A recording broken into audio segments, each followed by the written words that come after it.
இந்த ரெசிபி வந்துட்டு எல்லா மாதிரியே பாப்பா வச்சுருக்கிற ஒரு லேடி தான் வந்துட்டு போட்டிருந்தாங்க இன்ஸ்டா பேஜில். ஸோ நம்மளும் ட்ரை பண்ணி பார்க்கலாம் சொல்லிட்டு ட்ரை பண்ணியிருக்கேன்.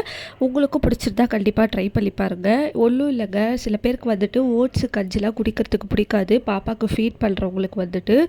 ஸோ அதுக்கு பதிலாக இந்த மாதிரி நல்லா பாலை காய்ச்சிட்டு ஒரு 2 ஸ்பூன் ஓட்ஸு, அப்புறம் 2 ஸ்பூன் வந்து இந்த கவர்மெண்ட்டில் கொடுப்பாங்கள்ல மதர் ஹார்லிக்ஸு, அதையும் போட்டுட்டு அதில் அந்த பாலை ஊற்றி நல்லா கலக்கி ஒரு 10 நிமிஷம் அப்படியே 10-15 நிமிஷம் வச்சிக்கலாம்.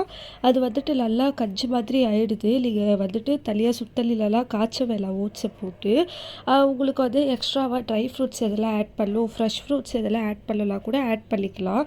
சாப்பிட்ட ஒன்று செம்ம டேஸ்ட்டாக இருந்துச்சு. அதுவும் இல்லாமல் வயிறே ஃபுல்ஃபில் ஆன மாதிரி ஒரு ஃபீல் வருது.